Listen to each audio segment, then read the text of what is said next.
There is a book they tried to erase, a manuscript banned, burned, and buried for 1,000 years. They wanted you to forget it existed, but it survived. This is the story of the Picatrix and the forbidden knowledge it still guards. October 2024, Manhattan. A private auction room locked behind security, bulletproof glass in the center, 12 bidders, no cameras allowed, no recordings permitted. Inside that case, wrapped in leather so old it might crumble at a touch, sits a manuscript no one in the room is allowed to see up close. The auctioneer doesn't announce the title, doesn't need to, because when the bidding opens at $230,000, every person in that hall knows exactly what they're looking at. Someone whispers the name, Picatrix. Russian oligarchs lean forward. Silicon Valley occultists adjust their glasses. Saudi billionaires in hooded robes raise their paddles. 300,000, 350, 380, 400,000. The room holds its breath. Final bid, $430,000. Sold. The book vanishes into private hands. But here's what no one tells you. That manuscript is just a copy, a translation, a shadow of something far older, far darker, and still very much alive. This is not a story about fiction. This is not folklore. This is the true history of a grimoire written in the Golden Age of Islamic mysticism, translated into Latin by scholars who feared for their lives, studied in secret by Renaissance kings, banned by the Vatican, burned in public squares across Europe. And yet, it survived, because some knowledge refuses to stay buried. Tonight you will learn what this book really contains, where it came from, why it was hidden, and why even now in 2026, the global elite still seek it in silence. This is not legend. This is history written in blood, planetary alignment, and forbidden ritual. And it begins in a library that should never have existed. The year is 920 AD, the Umayyad Caliphate, Córdoba, Spain. While Europe suffocates in darkness, Córdoba burns with light. The Grand Mosque Library holds over 600,000 manuscripts, books on mathematics, astronomy, medicine, philosophy. The entire continent of Europe at this time, barely 100,000 texts total. This is the intellectual capital of the world, and somewhere inside those walls, a young scholar is asking questions that could get him killed. His name is Abu Abdullah Maslama ibn Qasim al-Qurtubi. On the surface, he is respectable, a hadith scholar, a mathematician, someone the authorities trust. But a contemporary historian named al-Faradi writes something strange about him. He says al-Qurtubi was a man of charm and talismans, surface level, traditionalist. Beneath the surface, a seeker of hidden knowledge. And in Córdoba, seeking hidden knowledge is a death sentence. This city operates under the strict Maliki school of thought. Orthodoxy is law. Deviation is heresy. Heresy is execution. Al-Qurtubi watches it happen. Scholars dragged into the streets, books burned in the markets. He watches the philosopher Ibn Masara die, and then watches his own students destroy his writings in public to save themselves from the same fate. Al-Qurtubi understands the choice in front of him. Stay silent and suffocate or leave. He chooses the road. Damascus, Baghdad, Cairo.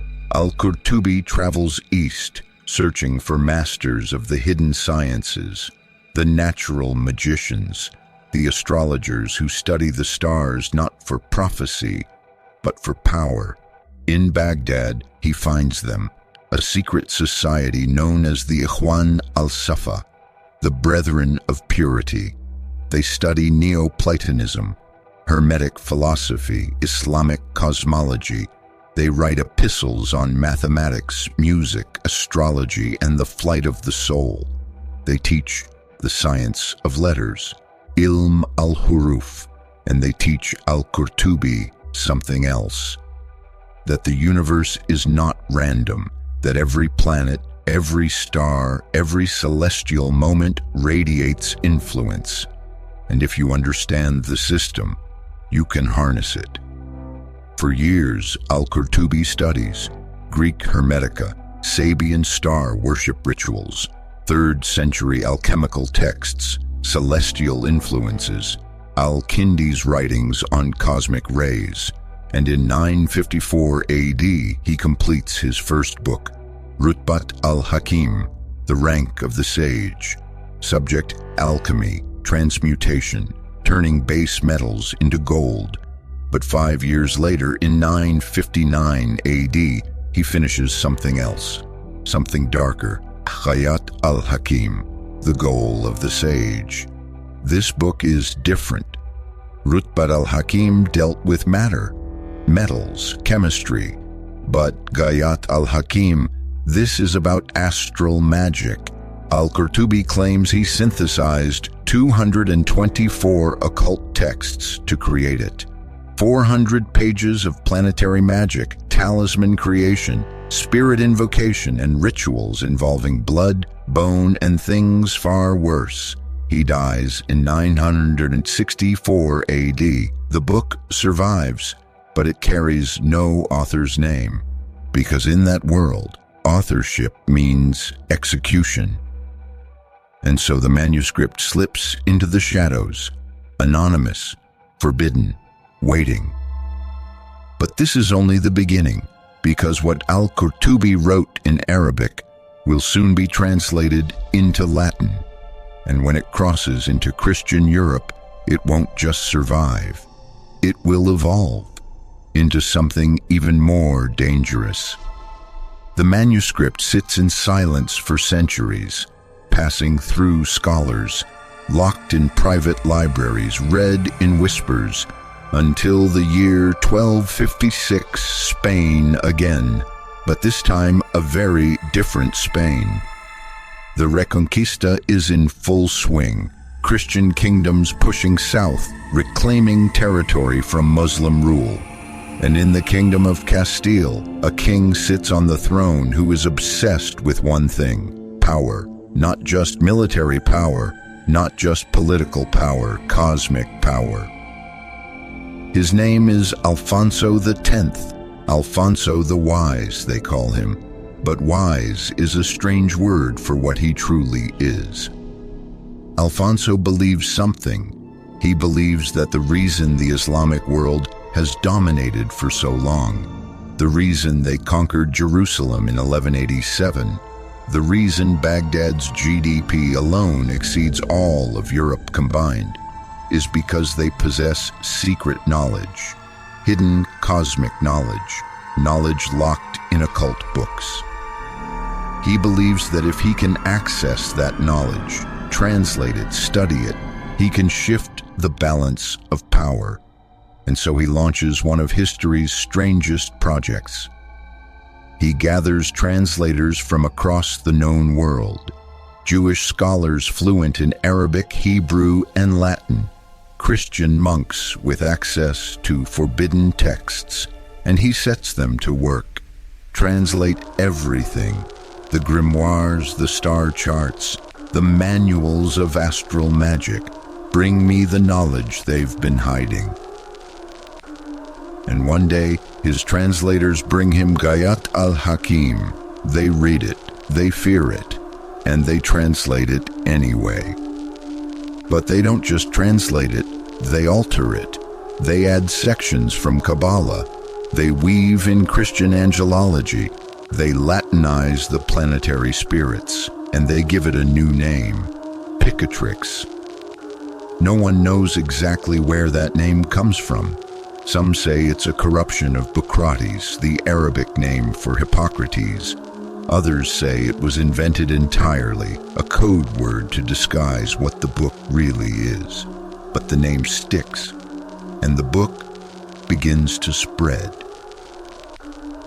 Here's what you need to understand. The Picatrix is not just philosophy. It's not abstract theory. It's a manual, step-by-step instructions, how to create talismans under specific planetary hours, how to invoke celestial spirits, how to manipulate fate using the alignment of the stars. And it's organized into 4 books, each one more dangerous than the last. Book 1, The Philosophy. This section lays the foundation. It explains that the planets govern all movement on Earth.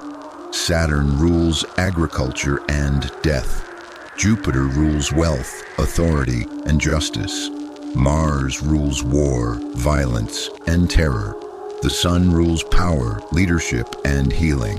Venus rules love, beauty, and attraction. Mercury rules intellect, commerce, and communication. The Moon rules travel, dreams, and emotions. Each planet, the text says, emits rays. These rays descend to Earth and influence everything in the sublunar world. If you can align yourself with these rays at the correct moment, you can control the outcome. Book 2, The Talismans. This is where it gets practical and deeply heretical. The Picatrix provides exact instructions for creating magical objects, not symbols, not decorations. Talismans engineered to trap planetary energy. One example, if you want to accumulate wealth, you must wait until Jupiter enters Sagittarius or Pisces. Then create a grid, 7 by 7 on green silk. Inscribe it with a specific word, a name the text does not reveal lightly, and chant it 70 times. Then bury the cloth at a crossroads. Within 40 days, the text promises gold will begin to flow toward you. Ibn Taymiyyah, the Islamic scholar, condemned this practice outright. He called it shirk al-asghar, minor polytheism, because when you ask creation instead of the creator, when you channel power through objects instead of prayer, you cross a line. But the Picatrix doesn't care about lines. It keeps going. Book 2 contains another ritual, this one for invoking the spirit of Mars. The instructions are disturbingly specific. You must create a pentagram, but not with ink, with the blood of a sheep. While Mars is in the 3rd degree of Scorpio, you carve the symbol and call out, "O Maymun, king of the Eastern Jinn, I summon you by the power of the 72 names, by the ring of Solomon, peace be upon him. Either appear before me or burn in the fire of the stars." This wasn't theory, this was ritual. Real practitioners followed these steps, and some claimed it worked. But here's the question no one asks. When you summon something like that, what exactly answers? Book 3 continues the descent. More rituals, more invocations, more formulas for bending reality, and then Book 4. This is the section scholars refuse to discuss in public, because Book 4 isn't just dark, it's vile. The rituals in this section involve filth, literally, menstrual blood, animal organs, human hair mixed with sulfur, and burned during specific planetary hours. One ritual instructs the practitioner to take a frog's dried skin, menstrual blood, human hair, and sulfur, mix them together, burn them at midnight on a Saturday when Saturn is dominant. The smoke, the text says, will summon Zajil, a spirit of Saturn, and in that smoke you speak your desire. Imam al-Ghazali wrote in Ihya Ulum al-Din that any human who attempts to communicate with jinn without Quranic protection is engaging in haram, forbidden acts, because the moment you open that door without divine safeguard, you invite destruction, and the Picatrix opens that door wide. Book 4 doesn't stop there. Another ritual describes sacrificing a rooster in the name of Saturn, not in the name of God, in the name of a celestial body. You must dismember it piece by piece, and while the liver is still warm, still bleeding, you recite your intention. What are you trying to achieve with a book like this? This is no longer philosophy, this is a grimoire, and it leads only into darkness and filth. By the year 1200, the Picatrix has spread across Europe. Some burn it, some hide it, some read it in secret, and then the Inquisition begins. Texts like the Picatrix are declared heretical. Possession alone can mean execution, and so it goes underground again. But it doesn't die, it evolves. It becomes the secret weapon of the Vatican, banned publicly but studied privately by those in power. It becomes the guide of the Medici family in 1460. It becomes the playbook of John Dee, the royal astrologer to Queen Elizabeth I in 1580. Giordano Bruno studies it. He is burned at the stake in 1600. Marsilio Ficino studies it. He translates it for the Medici court. Heinrich Cornelius Agrippa studies it. He later writes his own 3 books of occult philosophy based partly on its principles. The book keeps circulating, keeps evolving, keeps influencing. And here's where it gets strange, because the Picatrix doesn't just influence mystics and magicians. It influences systems, financial systems, power structures, modern decision-making frameworks. Let me explain. The Picatrix teaches a formula, a 3-part formula. First, the right celestial moment, timing. Second, a material talisman, the object. Third, the channeling of force, energy, intention, action.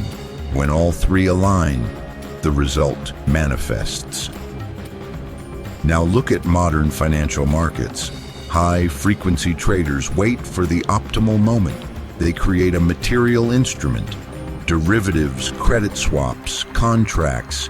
Then they channel force, liquidity, leverage, and the result? Billions made in seconds. Some writers call this quantitative finance, but the economist Yanis Varoufakis gave it a better name in 2023. He called it algorithmic alchemy. The same structure, the same logic, the same 3-part formula the Picatrix taught 1,000 years ago. Timing, object, force. If you want to understand this deeper, read the book The Man Who Solved the Market by Gregory Zuckerman. It's all there, hidden in plain sight. The Picatrix never disappeared. It just changed names. So what happened to the manuscript sold in Manhattan in 2024 for $430,000? The billionaire who bought it invested heavily in cryptocurrency, and then it all collapsed. Investors were looking for him. He fled to Dubai, and from there he posted one final message online. He wrote, "I thought this book would teach me to control the stars, to achieve anything I desired. But I didn't know. These things are not given by created objects. They are given by the Creator." No one knows what happened to him after that. But the Picatrix, the original copy he bought, it's back in a museum now, part of a British museum exhibition, locked behind glass once again. Here's the truth. The Picatrix is not a game. It's not a curiosity. It's a doorway. And every doorway leads somewhere. The question is, where? Al-Qurtubi spent years synthesizing 224 occult texts. He mapped the stars. He documented the rituals. He believed he was uncovering the hidden laws of the universe. But in the end, what did he create? A book that teaches you to worship creation instead of the creator. A book that replaces prayer with incantation, submission with manipulation. Ibn Taymiyyah was right. This is shirk. It might be small shirk, it might be hidden shirk, but it is shirk. Because the moment you start believing that power comes from stars, from talismans, from rituals, you've turned away from the source of all power. And that path, it only leads one direction. So why does this book still matter in 2026? Why are Silicon Valley elites still studying astrology to time product launches? Why do billionaires still consult planetary charts before major decisions? Because the logic of the Picatrix is seductive. It tells you that you can bypass prayer, bypass submission, bypass humility, that you can access power directly through knowledge, through ritual, through alignment. It tells you that you don't need God, you just need the system. But here's what it doesn't tell you. Every person who has walked that path, every practitioner who has followed those rituals, every scholar who has opened that door without protection, they all pay a price. Some lose their wealth, some lose their sanity, some lose their soul. Because magic is real, but it's not what you think it is. Magic is the attempt to control what you were never meant to control. And the moment you try, something else takes control of you. The Picatrix teaches that the universe is a system, that if you know the codes, the symbols, the timing, you can hack it. But the universe is not a system, it's a creation, and creation has a creator, and the creator does not negotiate with talismans. So what should you take away from this? Not that the Picatrix is fiction, it's not. Not that astral magic doesn't work, it does in its own twisted way. But that every form of power that bypasses the creator is a trap. And the trap is designed perfectly, because it works just enough to make you believe, just enough to keep you coming back, just enough to make you think you're in control, until you realize you never were. The poet-philosopher Allama Iqbal once wrote, "Will the stars tell me my destiny? The stars themselves are lost and confused in the vastness of the sky." He understood that looking to creation for answers is like asking a prisoner for the key. The prisoner doesn't have it, and neither do the stars. So here's the final word. The Picatrix exists. It's real, it's dangerous, and it's still circulating, but you don't need it. You were never meant to need it. Because the knowledge you're truly seeking, the power you're truly after, the destiny you're truly chasing, it doesn't come from books written by men who feared to sign their own names. It comes from the one who wrote your name before the stars were born. If this story fascinated you, if you want to dive deeper into the forgotten texts, the hidden manuscripts, the books that shaped history from the shadows, then you need to subscribe to this channel. Because we're not here to entertain you. We're here to unveil what was buried, to decode what was forbidden, to walk into the archives the world forgot and bring back the truth. Every video on this channel is built the same way. Deep research, no fluff, no clickbait, just the story, the context, and the knowledge you won't find anywhere else. This is the forbidden knowledge, and if you're still watching, you're already part of it. Hit subscribe, turn on notifications, because the next manuscript we uncover might be the one that changes everything you thought you knew. The Book of Enoch, the Sworn Book of Honorius, the Munich Manual of Demonic Magic, the Greater Key of Solomon, Sefer Raziel Hamalach. They're all waiting, and so are you. Subscribe now, and let's keep walking into the forbidden together.